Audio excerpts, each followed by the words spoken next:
Welcome back, everybody, to the Calaveria podcast. It's me, Jose. And me, Samantha. And that's right, you guys. We are back with another episode. So, we wanted to address something right off the bat. Obviously, we are not continuing with the spooky month, episode every single week. We had a we had a Yeah. little issue with that. Obviously, I mean, we had some stuff come up. I got really sick. Samantha had school.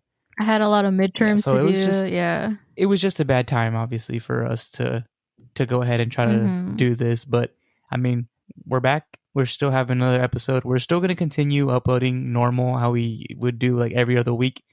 Sadly, we won't be doing the episode every week. But I mean, we still have a good episode for you guys in store. Yeah. So I'll go ahead and introduce the topic. You guys know it's Halloween. It's a really good time to watch scary movies. And so I was thinking we should do like a haunted Hollywood kind of episode where we look at cases where there was just something crazy that would happen, like either something supernatural, a curse, and that happened on set, that happened with actors, anything relating to Yeah, movies or anything shows. And basically yeah. Hollywood, right? So that's the whole premise of it. hmm And so Samantha, I have a question for you. Do you think that the people that, star or make these scary movies, do you think they're like scared themselves while they're filming them? And do you think they've like experienced anything while they've been filming these films or making these movies? I feel I feel like they definitely do. Like I've heard like of some things where they've had like experiences. Like I know with I don't know if it was a Conjuring or what, but like one of the actors was scratched while she was on set, and like that sounds crazy, and like she had some experiences. And yeah, like I've heard just different things from people just on Yeah, I different mean, movies. I think I've heard different things like that as well. And I mean, I think this is a perfect episode, obviously, to talk about that. Like we said, it's spooky season, right? It's perfect time for horror movies, getting closer to Halloween. And I'm sure if you guys are anything like us, you guys have been watching all these scary movies. And I think, without further ado, let's just go ahead and hop into the topic: haunted Hollywood. So I'm gonna be starting it off, you guys, and let me begin. Have you ever heard of the movie A Tuck? A movie so cursed it was never made, or at least that's what is believed. The movie A Tuck was based off the satirical comedy book The Incomparable A Tuck by Canadian author Mordecai Richter. The story follows an Inuit man who is a poet and travels to Toronto, Canada on his own. Richter calls his man a tuck, which is the Inuit word for grandfather. The story follows a tuck's descending morality due to the influence from Canada's culture. The book was then turned into a screenplay called just simply A Tuck, and this is where the alleged curse begins. The first leading actor considered for the movie was John Belushi. If you guys don't know who John Belushi is, he is one of the lead actors from the movie The Blue Brothers. Belushi showed a lot of interest in the movie, and he was offered this role in 1982. So this shows how like long ago this screenplay was created for this movie. And a couple months later, after him like viewing the script, on March 5th, John Belushi, at 33 years old, was found dead in his hotel room. It was concluded to be a drug overdose, but this death was one of many lead actors and others who were killed after viewing and reading the script of this unmade movie. The next actor who was signed to be the lead actor was Sam Kinison, a popular comedian and actor. The movie actually made it into 8 days into production until Kinison had some complaints about how the movie was going and wanted to change the script up. Kinison was giving full creative control, but then the studio got involved, and then this lawsuit started happening, and just a big mess happened. And it was during this rewriting issue that on April 10th, 1992, that the 38-year-old Sam Kinison was killed in a head-on collision by a 17-year-old drunk driver. Yeah. And his brother and Carl Lebov, one of his, actor friends, I guess, were following his car behind him, and they went to go help him, obviously, out of this wreckage, and they got his final words being, "But why? Okay. And the team that was working on this movie, like, even though these two lead actors that they had, did pass away, they didn't want to just throw away the screenplay Tuck and like the script and everything, because they feel like they had something made of gold here. And so on 1994, they gave the lead role to John Candy, a well-known Canadian actor. He was thrilled to have this offer, and at the age of 43 though, John Candy passed away when he was doing some work in Mexico after reading the script. He died of a heart attack, and Candy also gave his friend Michael O'Donoghue, a well-known American writer and performer, he gave him the script and he said, "Here, I want you to be in this movie with me. I want you to be somebody in this cast, read the screenplay." So he reads it, and then his friend, in the same year in November though, he passed away from a cerebral hemorrhage. So these are already That's hard. I don't know how to say the word, sorry y'all. And so this is already 3 deaths from this like unmade movie that has occurred, and it's a little weird, okay. right? Like, actually, it's actually been 4, right? Because you said the friend ended up dying. So 4, yeah. They haven't even like really got the film going in a sense. It's just kind of been like, okay, let's try, and then actor dies, and okay, let's try it again. Actor dies. Okay, again, actor dies. That is scary. Well, I mean, I would feel like in a sense like they're kind of like not looking at it as like, oh, something's going on. It's just probably like, damn, like, why is everybody just dying on us? This is getting weird. And so let's fast forward to 1997. Chris Farley, a famous American actor and comedian, was offered the lead role of a Tuck. He was very excited at this invitation since his role model, John Belushi, was given this role originally. You know, one of the actors, the first actor I told you about. And after reading the script on December 8th, or a few months after reading, I should say, on December 8th, Chris Farley died from a drug overdose, very similar to his role model, Belushi. Damn, so that's already 5. And similar to Candy, though, let me tell you this. Similar to Candy, Farley had given his friend Phil Hartman the script and said, "I want you to be in this movie and read it." And this is where something very like, it's kind of like this, it's very sad to hear this, but it was 5 months after his friend Farley had passed away from the drug overdose. Phil Hartman was shot and killed by his wife. And this was after they had an argument about his wife's drug abuse and how like she was like starting it again, and they were just having a big argument. And so she shoots him, and she goes to her friend's house and she confesses to her friend, and her friend doesn't believe her. Oh my! So they go to their house back, and when they get there, immediately her friend calls the cops. The cops come, they escort the kids, but Brian Hartman, which is Phil Hartman's wife, locks herself in her room and commits suicide. In total, I want to say that's 7 deaths. Someone was like kind of like related to the film in a way. So wait, so I just want to talk about the friend. So the friend didn't believe that she had killed her husband, and so she just decides to go back home with her. Cause like, I don't know if you know this. I don't know if you looked into that, but like, did she say like, "Oh, we'll come back, I'll show you," or something like that? Was it something like that, or what? So in the article I was reading about like this whole thing, it just said that like when the friend was told like I shot him and he's dead and everything like that, the friend didn't want to believe. Obviously, like you don't want to believe someone you know and you're close to committed murder, and let alone it was like their husband or their wife or their like, partner. If they're telling you like, "Hey, I did this," there gotta be a part of you that's kind of thinking like, did you really? Like, I get it. Like, yeah, maybe you wouldn't want to, but like, there has to be some part of you that's thinking like, maybe you did. Yeah, I would get those thoughts too, but I guess their friend just really loved them and just went with them, and they called the cops. Good thing that happened, obviously, but I mean, I just think that's just so cowardly. I feel like it's so cowardly when people take someone's life and then they don't want to face the consequences, so they, take like the quote unquote like easy way out. That's just sad. Yeah.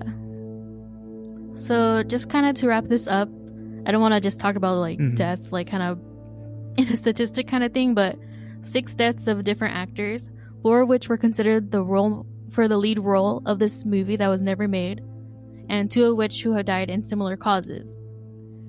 and 1 gruesome murder-suicide. So that's everything that has happened. And currently, the movie Atuk was never made. It's left unmade, and everyone kind of just knows this like screenplay to be as known as like the Curse of Atuk. Is that really like the reason why they decided not to make it? Is it because they kind of were like, you know what, there's just so much bad energy surrounding this film? I feel like yes, honestly. Obviously, there's no one directly said like, okay, we're stopping this because too many people have died or something like that. They just kind of were just like, we're not gonna make this. Like something's always stopping. I mean, that is us true. from I feel like making you this. get frustrated with having to stop every time you get started, I guess, in a sense. And some type of tragedy happening. I'll tell you also a little bit about like Atuk, or the Incomparable Atuk, the book that the screenplay was written on. And I told you a little bit earlier, like it was written about an Inuit man who comes to Toronto, Canada, and he gets corrupted by like Canada's culture. You know, it's kind of like a satirical thing where it shows like someone brand new to the city gets corrupted and whatever. And I just want to point out a little bit that a bunch of white men were casted as an Inuit man. That is one thing, like when you were talking about it, I was going to say something about that too. I was like, how is it that that first guy, you said his name was like Belushi, that sounds like Italian. Like, how are you going to play like a native man? Like, that doesn't make any sense. But I mean, that just shows how insensitive they are and how Hollywood is when it comes to things like that. They don't care. They may think they're doing something, but you know, in reality, it's just playing that satirical character, which is not good. It's kind of racist. I mean, it is racist. It is, yeah. I also don't think that the fact that like the character was Inuit has to do with anything for the curse. I'm not saying anything like that.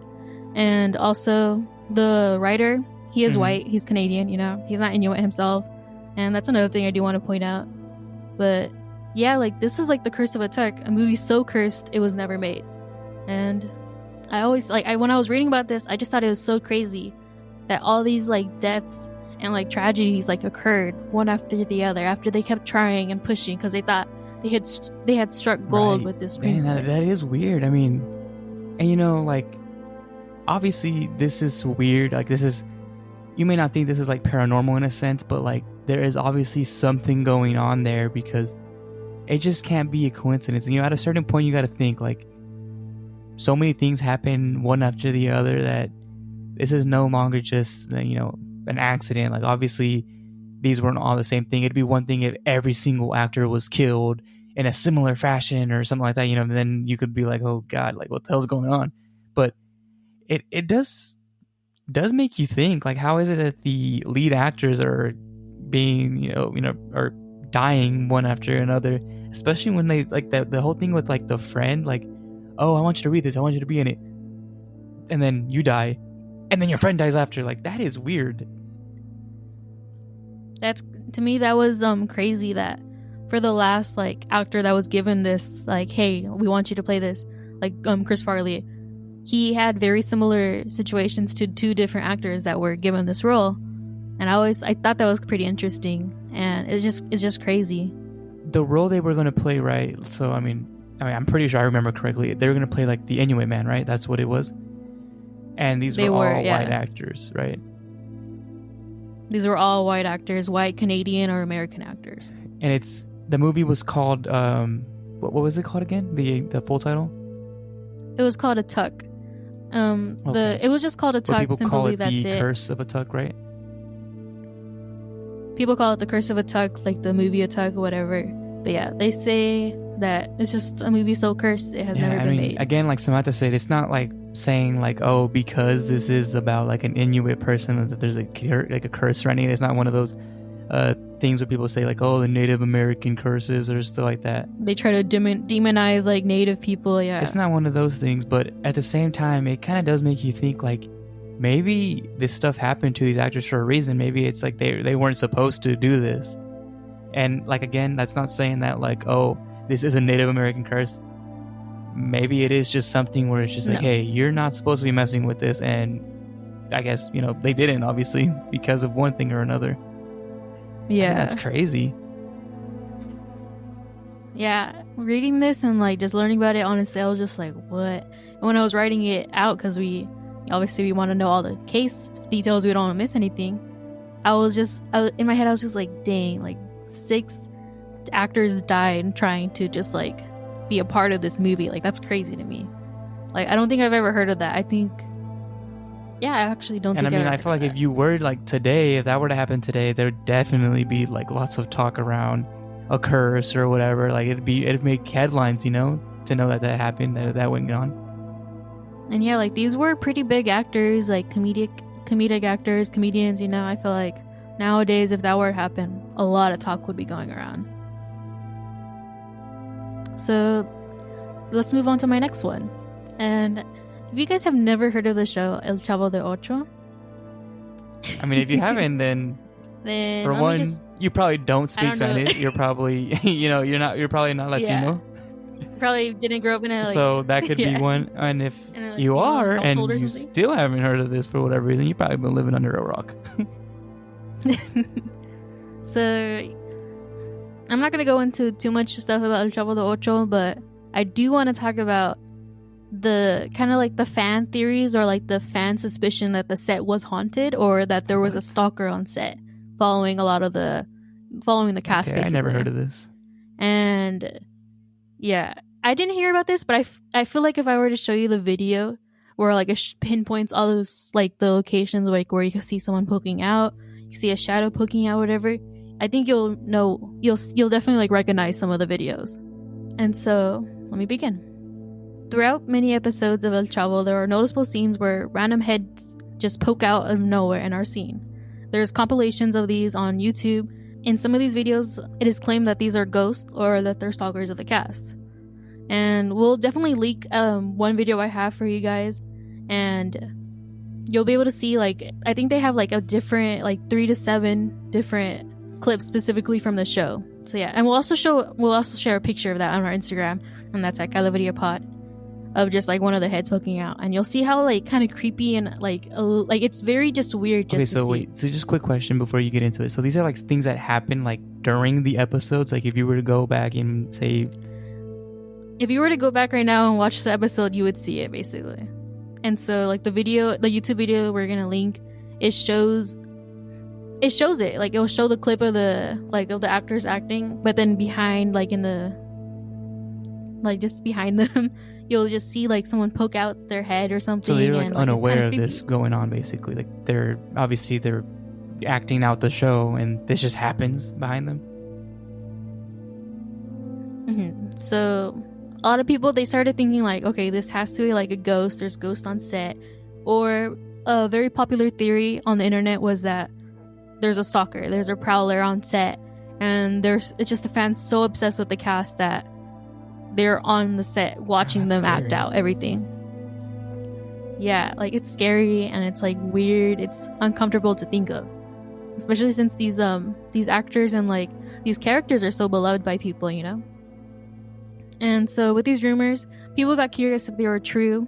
In an interview with Edgar Vivar, the actor who played Ñoño, and Señor Barriga, states that these theories were untrue, and that he believes that these were these episodes that you could point these out at were during a certain part of production where they had a surplus of actors and like extras, and that's likely what we are seeing, that these are just people poking their head out kind of like while they're doing a scene, not knowing if they're actually recording or not, and that the editors just thought these were the best clips while they were recording, and they didn't want to cut them out, and so they didn't really care that you could kind of see someone poke out, or maybe they just didn't notice.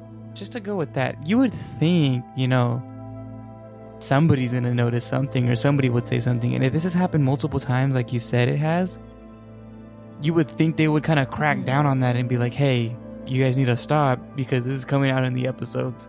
That's what I was thinking. That's what I wanted to tell you. Like, if you were an extra on set, like, do you feel like, I feel like if you were if you were a director and you see a bunch of extras or other actors that are like minor characters poking their heads out during like episodes, I feel like I would get mad. I'd be like, can y'all just like go to another set or something? Like, it's like a little weird. You would think even like, for such a popular show that they would pay more attention to stuff like that, and they would, kind of want to, make it as best as they can. Having just random people sticking their head out and, playing around like, oh, look at me, or oh, I'm so sorry, I didn't mean to do that. You would think that obviously they think highly about their show and not want those little like hiccups to happen. One thing I also want to say, like, when you see these clips, like, they're kind of creepy. I don't know how to, like, I don't know if it's just the music or like the vibe that the creator of like the video like just made, but like the videos are kind of creepy when you see them, and like it just looks like shadows just popping up out of nowhere. Like you could see their faces kind of in some of the clips. So it's just kind of like black, like, shadow figures just appearing out of nowhere. It's kind of like, like the YouTube videos where people will with kind like of a just vague peek out face, and like, kind oh, of, yeah. and they freak out. Mm-hmm. Some of them, it does look like just like a person, honestly. That's why I feel like some of those, like, what's it called? Some of those rumors about a stalker or a prowler, like, I feel like those ones make sense with like those clips. But he said there was no stalker. They weren't scared about anything like that. Okay, so that's what I wanted to talk about. You're mentioning the stalker and a prowler. My question to you would be, how would that even like be possible? Like, how would that person would even get on set or be in the show itself? Like, how would you go as far to stalk somebody during, filming? So, I mean, that honestly, just to me, that just sounds so like unrealistic to have a stalker go so far as to actually show up in the show and nobody notice anything. Okay, like, do you know where like that originated from? Like, who started that and like why? Like, what made them think, oh, that's probably a stalker? I just think it was a fan theory. Like maybe one fan online, or like someone said like, oh, that look like that's a stalker. Like that's just some crazy person following them on set. And I feel like people kind of just rolled with it because they had no other explanation. And yeah, so I think that's why the interview with Edgar Vivar is like very important. Like it's kind of like disproving those theories, right? Yeah, those theories and whatnot. But a lot of people still believe that at least the set was haunted. See, that's what I was gonna say. I know I've seen a video, at least like on YouTube or on TikTok before, where there's supposedly a ghost on set. Like, do you know what I'm talking about? So yeah, I think I've seen that one too. The whole thing about it being haunted, I guess I kind of believe that because, I mean, it's pretty scary. Like the TikTok that I've seen, it does look like there's a spirit there. There's something there. And I mean, obviously, it's such a popular show. Lots of people like have seen it, and kind of grew up with that show too. So it's kind of weird to think about it, like such a, lighthearted show. A family show has kind of like this weird, like, I guess, mystery surrounding it. And talking about that, I want to go into something that while I was looking for like evidence about like more haunted sightings, like different things like that, I learned that El Chavo del Ocho has a creepypasta about it.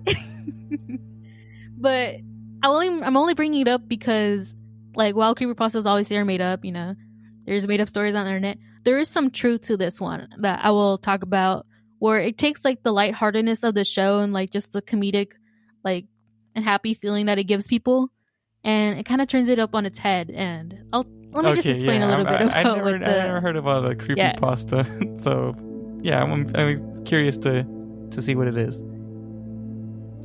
So I'll go ahead and read that creepypasta right now. It's not super long, so yeah. Has anyone ever seen the episode where El Chavo del Ocho was pretending that he was hit by a car?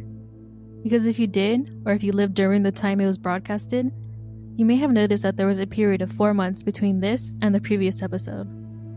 Okay, what happened in this period of 4 months? Robert Gomez Bolanos apparently had filmed what was supposed to be the series finale of El Chavo del Ocho, and is more or less like this real episode. According to several former executives, the episode goes like this. The chapter begins with the characteristic intro of the series, but the sound is outdated. When the vecinidad comes into view, no one shows up. The gate opens as if someone were to enter, but no one goes in. It goes on like this for 2 to 3 minutes with the change of shots, and then you finally see El Chavo enter and hear the laugh track. It is this part where El Chavo comes out of the vecinidad and walks into the street. At that time, in comes Kiko and La Chilentonina. Kiko then asks La Chilentonina where El Chavo is. And Kiko isn't using his usual like in-character voice. And his cheeks aren't inflated at all. And La Chilindrina says he's out in the street with tomato sauce all over him. At the exact moment she says the street, you will hear a horrible roar that does not appear on all the versions of the tape. Then there is a change to another scenario, with Dona Florinda and Don Ramon and the professor, Kiko, and La Chilindrina in front of the black background. In front of them appears to be a coffin with the body of El Chavo, but he is not seen in it. The 5 characters are especially broken. Doña Florinda looks especially gaunt, and while it appears she is just acting, her grief is highlighted even more when the camera zooms in on her face, for about 5 to 10 minutes. After this incredibly long scene, Kiko and La Chilindrina say Chavito in heartbreaking voices. Kiko is not doing his speech gimmick at this time, which raises questions as to whether he and Doña Florinda are actually acting. After the scene, it is the shot of El Chavo's body. It is here more than anywhere else that raises questions, as the body of El Chavo is actually taller than Roberto Bolano. El Chavo's suit is too small, and you can see that he's also too fat, and his skin color is a bit darker. Both of his legs are broken and bleeding. The cap that covers his face and his head is covered in blood, and his arms are twisted and emaciated. His trunk seems to have especially clean stab wounds all over. This scene lasts for 5 minutes. Then the characteristic ending theme of El Chavo del Ocho plays. There was a period of 4 months between the time this episode was filmed and where Chespirito rejoined his team, and there is a controversy over who played the body. It's clearly shown that it is not a dummy, and it was not an actor who had appeared as an extra or two before or after this. In addition to this, a little while back, Roberto Gomez Bolanos has said he wanted to do something that no one had ever seen on television before. And so that kind of goes into like the truth of it. Like that, honestly, that creepypasta, it's not well written. There was a lot of like weird spelling mistakes and just just weirdness. I don't know, but that's where it kind of goes into the truth of it all. So Roberto Chespirito Gomez actually did plan on a series finale for El Chavo del Ocho, and his original idea was having El Chavo save a little girl by pushing her out of the way of a truck and him being ran over and him dying basically. And he had asked his daughter, who was a psychologist, like how would like kids react to this in this way. And his daughter was like, yeah, that would be a bad idea. Don't do that. That's gonna scar little kids. That is a bad idea. And so there is some truth to this creepypasta where do something similar to this. Yeah, so like the ending is true where he wanted to do something that has never been seen before in a TV show. Right, you know, like a kids TV show. Killing off the main character. Where the main character freaking dies. And yeah. See, like that, the creepypasta reminds me of like, if you've seen any or heard of any of those like lost media episodes of like the different like lost episode, like Mickey Mouse or lost episode, Suicide Mouse or something like that, or like SpongeBob, especially SpongeBob. I feel like there's so many like different ones, and like it's just so weird and eerie, and it just like so choppy, and it just doesn't seem like you're watching it. It basically seems like a fever dream in a sense. Like that's what it reminds me of. Yeah, and I think it was very characteristic of a creepypasta because like parts where like there were just like eerily long scenes of like Doña Florinda's face just being super like emotional and like in distress of seeing like El Chavo dead right there, and also like the clip of El Chavo dead on the floor and all like his legs being broken, his arms being emaciated, and just like a bunch of different things, like just a bunch of like weird stuff that would happen basically. Like I think that's very much like just the creepypasta where like weird shots would happen. The characters aren't acting as normal as they would, you know? So, like, that is creepy. And I mean, I think it's interesting how like you said, like he kind of did want to do something similar to that creepypasta. And the whole lost media thing, that actually kind of creeps me out. Like it, in a sense, I still think it's kind of dumb, but when you do watch these, like if you've ever seen that like SpongeBob lost media episode, like if you search that up on YouTube, I'm sure you'll find it. It is weird because it's just a bunch of choppy scenes, cut scenes, random noise, like especially when you said that it cuts to like, you know, in the beginning, like some random like screeching or screaming, like I just imagine that. Like, it just immediately I thought of like the SpongeBob episode. That's just the one that I think of the most whenever I think of these sort of like lost episodes or forgotten episodes. It's just so weird and something creepy about it, even though it may not be the scariest thing or necessarily scary or supposed to be scary. It's just that unsettling feeling that makes you scared.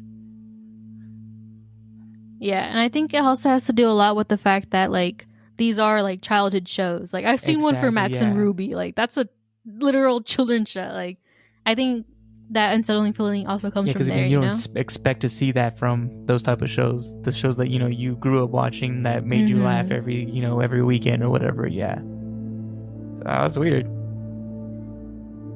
But yeah, that's what I had today. All right, so I mean, both of those are obviously still like really creepy. The El Chavo one, a little bit more lighthearted. I still think it's still scary to think about. There's potentially either some sort of like shadow person or people on set, or real life talking, like that real life terror or horror is that an actual person is there. And then I mean, a Tuk just it's weird, but very similar to a Tuk, right? I covered the story of the Poltergeist franchise, and many people sort of think that like the Poltergeist franchise is cursed. It's just the same way that they think a Tuk may be cursed. Like cursed in the way for like the actors or like for viewers? You'll see very quickly. So, have you ever heard of somebody say something along the lines of "you attract what you put out"? Yeah, I've heard that before. Right, like whatever you put into the universe, you'll get that back, right? So I know many people say this, especially about like the supernatural, like the paranormal, right? And it's kind of like a cautionary tale, like, oh, if you think about this at the time, or you watch those movies, or you do this, this is gonna happen to you. Like, this is why things happen to you, because you like this. I know I get told that all the time, and I used to all the time when I was little. But honestly, I just think that's a little bullshit. Honestly, I think it's dumb. Like, I've always been interested in this sort of thing, and I don't have these crazy experiences, right? So I just think this, sort of like I said, like a cautionary tale. It's just meant to scare you. But I will say, after I heard about this, it made me think twice about that. And I'm talking about the so-called poltergeist curse. And no matter if you've seen these movies or not, I'm pretty sure we all know, or at least have heard of like the poltergeist films. Yeah, I have. Right, so like the first one in particular, it's said to be like, the classic horror film. Like, it's supposed to be regarded as one of the best horror films ever made.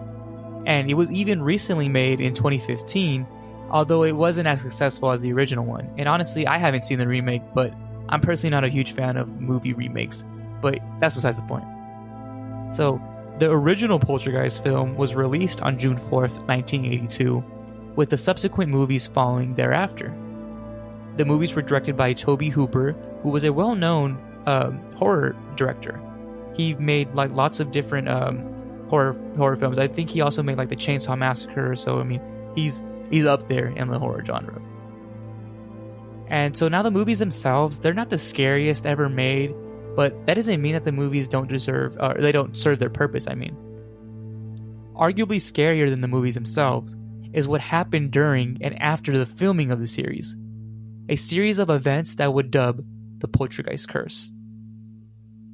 Many people believe that the so-called curse was a result of real skeletons being used in the first film. What the heck?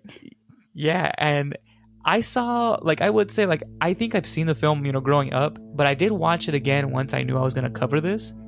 And for those of you that may or may not have seen, or if you've seen the movie but you may not have forgot about this, or if you haven't seen it in general, these were used at the end of the film as actress JoBeth Williams, who played the mother, Diane Freeling, falls into a muddy, excavated family pool.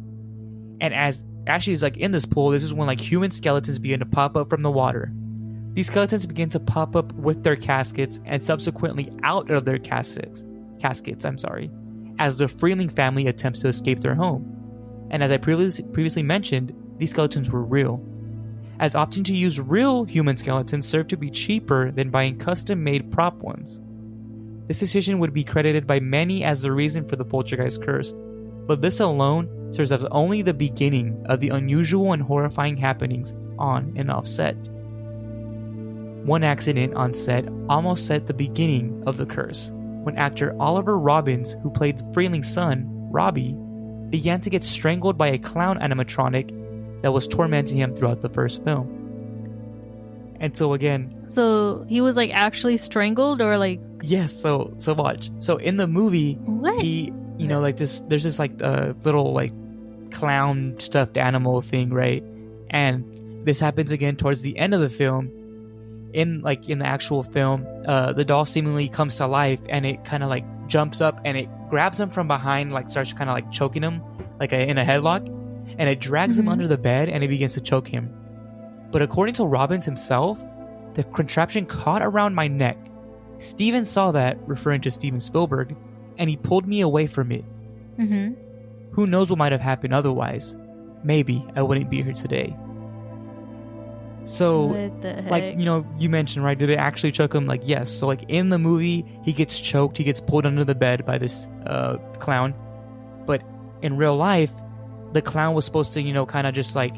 I mean, it was animatronic. It was supposed to simulate the choking, but this time it actually did. It just stood, like, around his neck and just stuck. It was, like, stuck, basically. Not until Steven Spielberg went over there, he noticed that something was wrong and took him out. But it doesn't end there. Soon after the release of the first film, on October 30th, 1982, actress Dominique Dunne, who played the oldest daughter, Dana Freeling, would face a terrible fate. It was reported that on that evening, Dunne's disgruntled ex-boyfriend, John Sweeney, showed up at Dunne's home in West Hollywood with the idea of rekindling their relationship. Things would soon turn south, as an argument soon commenced. Supposedly, during the argument, Dunne's friend was present in her home, and she was listening to the soundtrack from the Poltergeist film, in an effort to drown out the argument outside. Sweeney would end up strangling Dunne, and upon the arrival of the police, he cried out, quote, "I've killed my girlfriend." Dunne was still alive at this point, and was immediately taken to Cedars-Sinai Medical Center, where she would end up in a 5-day coma. And on November 4th, 1982, she was removed from life support and later pronounced dead, just weeks shy from her 23rd birthday. Sweeney would ultimately be convicted of voluntary manslaughter and misdemeanor assault, and served less than 4 years in prison, which is a complete joke if you ask me. Like, how can you take a life and only serve less than 4 years in prison? Like, that doesn't even make any sense. People... Some people... They're stuck in there for life. Like a lot of people are in prison right now for, drug crimes, like marijuana possession, like these sort of things. Like, and this person kills somebody, and let alone, we know that there's privilege in America. You killed a white actress, and you still managed to serve less than 4 years, but I guess that's white male privilege, right? Anyways, people were understandably angry with such a ridiculous sentence, and some argue that this was the beginning of the poltergeist curse at work.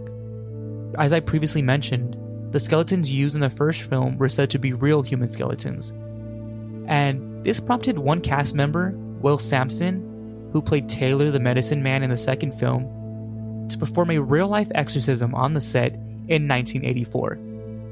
Sampson reportedly performed the exorcism one late night by himself, and it is said that the following day, the rest of the cast felt a sense of relief. This may have relieved the cast from whatever they may have felt on the set, but this has not stopped further tragedy from occurring. Actor Julian Beck, who played the Reverend Henry Kane in the second film, would complete filming of Poltergeist 2, but never lived to see the film on the big screen, as he would soon pass away on September 14th, 1985, after a lengthy fight with stomach cancer. Although tragic, many were aware of Beck's physical health and battle with cancer, which some speculate may have played a role in his terrifying performance. So when I read this, right, I thought it was very weird and very eerie to think that this man obviously knew he was dying. His cast members knew he was dying as well, and they believed that because of this, that he knew okay, my time is almost up. He kind of gave his all into this performance, and he really got into the role of the Reverend Henry Kane. And I mean, in this film, he is supposed to be like the antagonist. He's like the personification of evil in this film. I just think that's so like eerie to think about, that he kind of like poured his, final days into this. The next actor said to fall victim to the poltergeist curse is the previously mentioned Will Sampson. So he is the one that performed the exorcism on the set of the second film. And according to Looper.com, on June 3rd, 1987, Sampson would pass due to post-operative kidney failure following a heart and lung transplant. And sadly, the deaths don't stop there. The young Heather O'Rourke, who played the Freeling's youngest daughter, Carol Ann, would tragically pass on February 1st, 1988. And O'Rourke's death is the most well-known of the Poltergeist cast. And this is mainly due to the fact that she was so young. She was 12 years old. And while she was filming the final installment of the film series, she was also undergoing treatment for Crohn's disease. In January 1988, she became extremely sick. This would soon be a stark warning that her health was quickly diminishing. And on that fateful day of February 1st, she would be raced to the hospital, where she would sadly pass away due to septic shock caused by undetected intestinal blockage. O'Rourke had undergone an operation shortly before her death, where it would soon be discovered that she did not in fact have Crohn's disease, but instead she had an acute bowel obstruction as a result of a congenital stenosis. And the worst part of all is that it all could have been avoided had her doctors noticed it sooner. Aw. I mean, that's so sad. Like, this 12-year-old girl, like, not only that, I mean, she was taking this medication for a disease that she didn't even have. Like, you would think if the doctors just did a little bit better, she would still be here with us, O'Rourke would pass 4 months before the release of the final film, causing director Gary Sherman to film a whole new ending for the film, which he strongly opposed. Sherman even favored not releasing the film at all, but just as all things in show business, the media company, MGM, would make sure to see its release.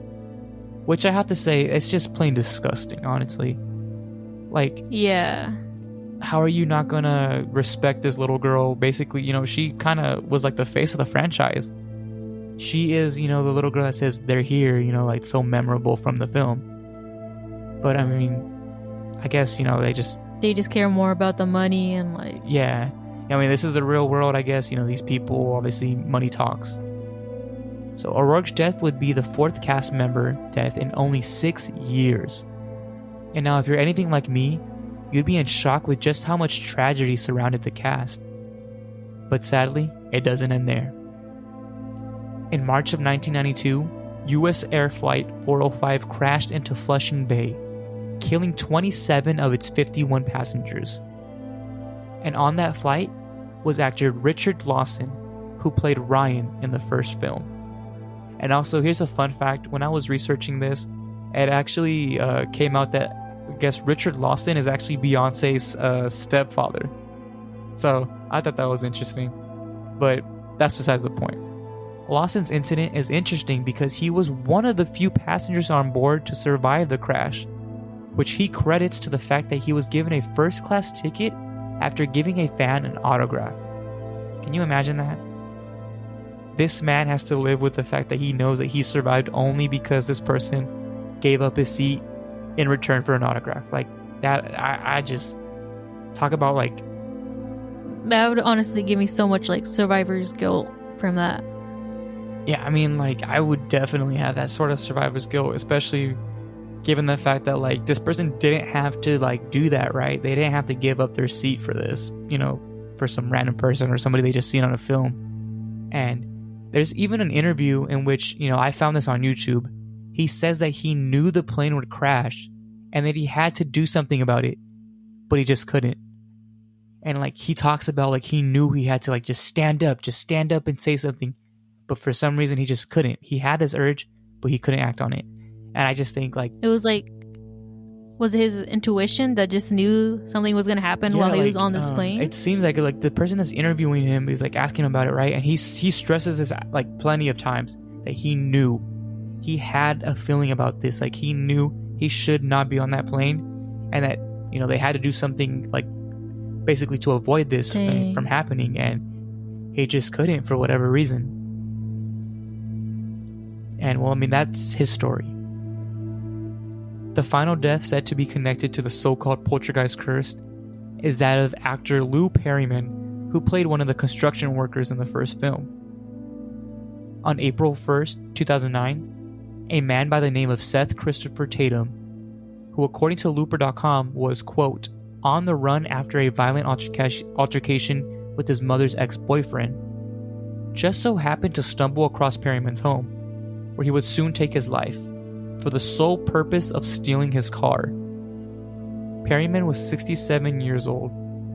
So this man was killed, and even though he didn't have like a major role in the film itself, it's still sad to think about, right? Like, nobody deserves to have their life taken, and especially for the reason like the person would just wanted to steal his car. Like, and he was an old man, 67 years old. He's, like, I'm sure you could have done anything. Like, if you really had to harm him in any way, like, you could have pushed him or done anything else, but you decided to take his life, and I think it's ridiculous. It really is. But the poltergeist curse does not end there.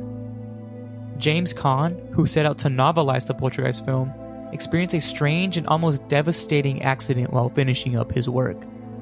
The building that he was working in had been struck by lightning, causing his air conditioning unit to literally fly across the room and hit him in the back. What the heck? To top it off, his video games, quote, started playing themselves shortly after this happened. His video games, or? Yeah, like, what? His, like, not only does lightning strike his air conditioning, right, just so happens to strike his air conditioning, make it fly across the room, and then go on his back. Like, that sounds like a freak accident, if you ask me. Yeah, like, I thought of, like, Saw, basically, like, something, like, some weird contraption that, like, they might use, like, Jigsaw might use. That's exactly what I thought of when I read that, and I'm like, oh my god, that could have gone terribly wrong. But, I mean, top it off, his games just started playing themselves, basically. Yeah, that's just so weird. I mean, even though that's the only thing he experienced, I don't care, like, that's enough. The director of the 2015 Poltergeist remake, Gil Keenan, also experienced strange phenomenon in the home. And this is a home that he rented while he was working on the film. He said that lights would flicker off and on, as well as certain equipment only working in specific areas of the property. Keenan himself stated that the home that he was staying in was legitimately being haunted by the spirit of a woman dressed in all black. He even stated that he knew something was there within the first couple of days in the home. The previous owner who returned to the home even called Keenan after he had moved out after production and asked him if he had experienced anything strange while he was there. The death of so many cast members and the other strange occurrences would have anyone wondering whether there actually is a curse attached to the franchise or not. But no matter if it is all a coincidence or if it truly is the work of a so-called curse, one thing is clear: it is terrifying all the same. That, it just seems like the Curse of Attuck, the movie I talked about, like, to, like, the extreme. Like, so many people were affected. Maybe, like, sure, some of them, they didn't pass away or anything, but they just had a tragedy after tragedy, and it's just crazy. And, I mean, when you were talking about the Curse of Attuck, I literally didn't really, like, I knew you were going to be doing this, but I knew nothing about it. That's how we kind of like to do things, is we'll tell each other, but we won't tell each other what it is, right? And so when you were talking about it, I was like, oh my god, this is very similar to what I'm going to be doing. And I thought that's so crazy, because obviously I was researching this and I thought, like, there's no way this has ever happened before. I'm like, this is insane. And then you go out and tell me the same thing basically happened with this other movie. And I just think that's crazy. But as far as, like, for Poltergeist, it's such a well-known film. Like, most people have seen it, whether or not you like horror or not. Like, it's just a well-known movie. And even if you haven't seen it, everybody knows about this movie.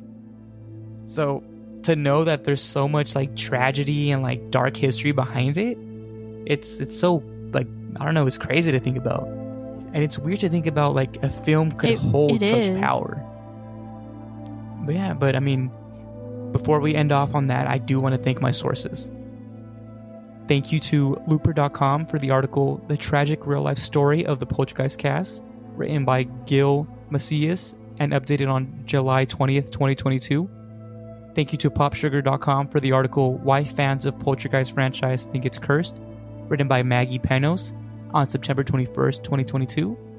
Thank you to grunge.com for the article Bizarre Things That Happen on the Set of Poltergeist, written by Amanda Bell and updated on March 28th, 2018.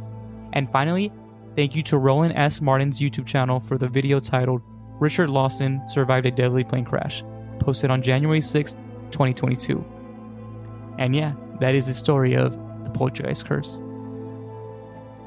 I honestly, I didn't expect us to both have like movies that covered curses, or like, well, mine was technically not a movie, you know, like I was saying, this is a movie so cursed it was never made, like it was never put into like full production or completed or anything. But I do find that interesting that they both had to deal with actors or, you know, people just being hit with so much tragedy and like death. That's definitely crazy. I never would, you know, think like we hear about these like cursed media or like, you know, to like, I guess quote or not quote, but reference another pretty famous like horror film like The Ring, where it's like, oh, if you view this film or, you know, whatever, you have a certain amount of time to live. Like, it's weird to think that like in a sense that's kind of true, or this kind of happened to these people. And by no means I'm buying into this curse, because just like how you said in like for the Chavo, right? A lot of the actors, they didn't want to believe that there is a stalker, or there is this going on. The same cases in the like for the Poltergeist cast members. Many of them, you know, obviously they hear about it, right? Oh, the Poltergeist curse, and they think they just think it's like stupid, right? A lot of them do get mad when they hear about it, because I mean, I understand like they worked with these individuals that did pass away, so like they have that connection to them. But you just gotta think at a certain point, it's just weird. Like, why is it that so many of these cast members are just surrounded in tragedy? Like, you don't really hear this happening in like other films. And I mean, I guess you could sit there and go through like every movie ever made and look at every single cast member and when they died and be like, oh, well, this film also has a curse. This film also has a curse. But the fact that like these were all happening in like quick succession, especially, you know, with It Took, one after another, lead actor, and then friend that they show a screenplay to, and like exactly, there's something definitely going on, and like just to brush it off as, you know, life, it's weird. Like there has to be something deeper. And you know, with Poltergeist, 4 deaths, in 6 years, that's a lot. Yeah, that is a lot. Especially with, you know, obviously you have 2 young actresses. One's 12 years old, and the other one's 22 years old. Like, it's devastating. Okay, well, before we leave, you guys know we always like to end off with, you know, giving you something to talk about. And this week is no exception, right? So this week we have a TikTok that I brought to Samantha. And in this TikTok, it basically shows like this family. They're going around like blessing the house, or I should say the father's going around blessing the house. It seems like he's like has his holy water and he's kind of throwing it everywhere. And you see them going around the house, right, in the different rooms, and it seems like there's a poltergeist in the room. In one clip, you see what I assume to be like the mother of the family standing there as the dad's going around throwing holy water, and her hair starts like being like yanked up, and you can physically see it moving around. Another clip, you see the dad's blessing like the hallway, and there's a little boy standing there while the picture frames on the wall are getting like tugged off and violently shaken, and you can hear him like screaming and crying, and just other weird things like that. Just things that you typically would expect from like a very severe poltergeist or something. Exactly. And usually when you look at these sort of videos, or you see these things on like YouTube or whatever, you'll see like, oh, let's just say like the fork fell off off the table. You don't necessarily see so much activity happening at once. And I think that's what makes it so like eerie. And the fact that like it's just happening on camera, like, you know, you would think like most of the time when stuff happens, it's very hard to catch it on camera. And they're capturing multiple things happening at once, and, you know, throughout the entire house. Even, you know, going as far as touching them. And I think that's probably like the scariest part. And I want to, like, when I was watching it, like, the family, they seem very, like, not used to it, but they're obviously scared, and like they look scared, but they seem almost like they're used to it. Like they have adjusted to this, and like this is normal, and they just need to get this like spirit or poltergeist, whatever is like haunting them, just out. And this is finally what's happening. Yeah, and I think like when you say like obviously they're scared, it's just kind of like that. You get to a certain point where you're kind of like fed up, you know. So like you might be scared, but at the same time you're like, you know, I'm not putting up with this any longer. And that definitely seems the case. The dad's, you know, they're standing his ground, throwing holy water, and obviously it seems like the spirit is not like that. But I definitely wanted to share that with you guys. I thought it was crazy when I seen it. I had to share it with Samantha right away when I saw it. And yeah, so let us know what you guys think. We'll share that on our Instagram at calaveriapod, and feel free to follow us on Instagram, on TikTok. You know, we're posting a lot more TikToks, and I don't want to say they're popping off, but they're popping off. Ever since I started posting TikToks, we got a little bit more followers. So go ahead and follow us on that. We have a lot more followers on TikTok, but oh yeah, definitely. I mean, I have more followers on my TikTok than I do on like anything, basically. Even on my own personal pages, I have more followers on TikTok than I do on like my own Instagram. So it's nice to see. Pretty happy about that. But yeah, like Samantha said, follow us. If you guys have a story to tell, please submit that at calaveriapod@gmail.com. We cannot stress this enough, everybody. We want to hear your stories. We want to hear your stories. Even if you think it's not scary enough, submit it. If it's weird and it's too much of like a strange experience, submit it. We want your guys' stories. Everybody, it's spooky season. We want to get spooked. You guys want to get spooked. We're all in this together. Share your stories with us, please. We assure you, you will hear them in the podcast. Yeah, that's exactly what I was going to say right now. If you've always wanted to hear somebody read your story, send them our way. Promise you we'll read them. And also, if you like the show and you want to support us, you can support us by leaving a rating or a review on any of your podcasting apps that you choose. If you're listening on an app where you're not able to leave a review, leave us a 5-star rating. And I know I always used to say, or whatever you think you deserve, or we deserve, but honestly, leave us a 5-star rating. It helps us out a lot.